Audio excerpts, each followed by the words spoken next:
The boards, the broken windows, the wood that is falling apart.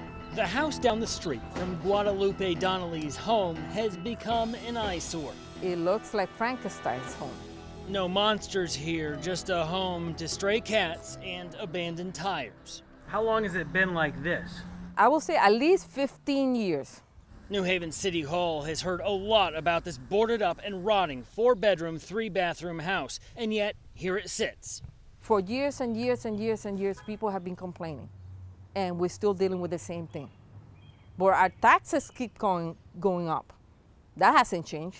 One thing that has changed, the owner. In 4 years, the house has had 4 different owners, 1 bank and 3 investors. None of them have made improvements, says Donnelly. That includes the current owner, Betty Stallworth. News 8 found it's not the only blighted house she owns. This is hers too, a vacant and blighted derby house that city leaders are trying to clean up. We spoke to Stallworth via text. She says unless cities follow through on grants she was expecting, she's stuck. Quote, "We are strapped financially." That means even with thousands in anti-blight fines, the houses will stay as they are. Quote, "The blight and lien charges are just what they are," says Stallworth.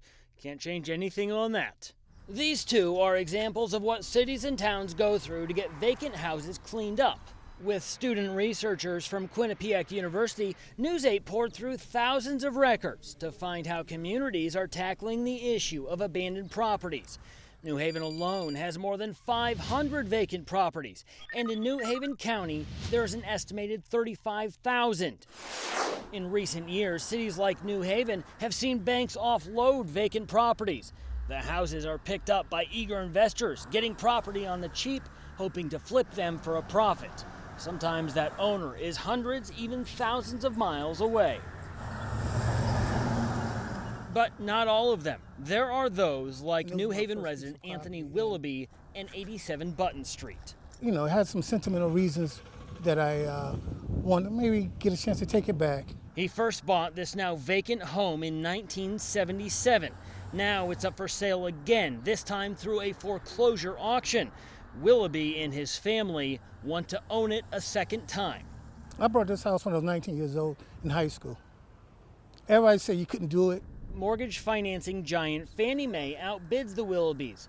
For $40,000, Fannie Mae owns the home, and it will stay empty until Fannie Mae can figure out how much work the home needs.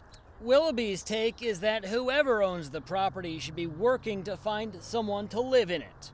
I just think it's bad when investors come in here, gobble up the property, and people that wants to stay here, pay taxes, keep the place clean, you can't get it. It's uninhabitable, and that's unacceptable. The vacant houses bring a long list of problems that keep City of New Haven Inspector Evan Tracton coming back.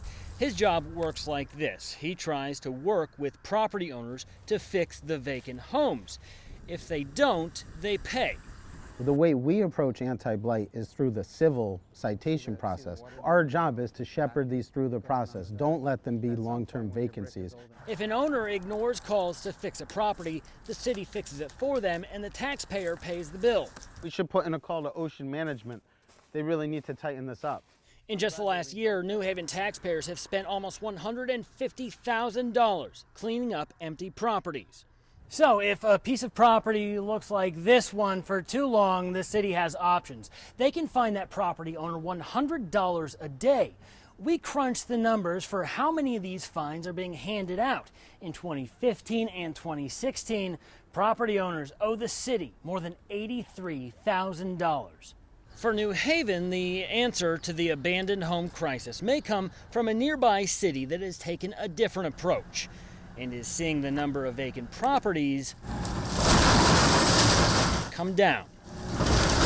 Waterbury. We are the only municipality in the state that has police officers that do blight enforcement to the level that we do, where you can actually get a ticket and have to appear in court. They are the first city to take advantage of a newer state law.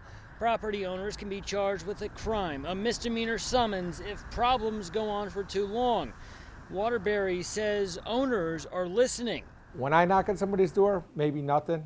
Maybe when the zoning enforcement knocks on somebody's door, maybe nothing. But when a police officer knocks on your door with a badge, a gun, a taser, I think, you get a little more response on that. This group of Waterbury city leaders have been contacted by Naugatuck, Bridgeport, and now New Haven to lay out where they're having success. Could it fill this house with something other than stray cats? Donnelly says it couldn't hurt. I don't see any other options. Either the owner has to fix it or get rid of it.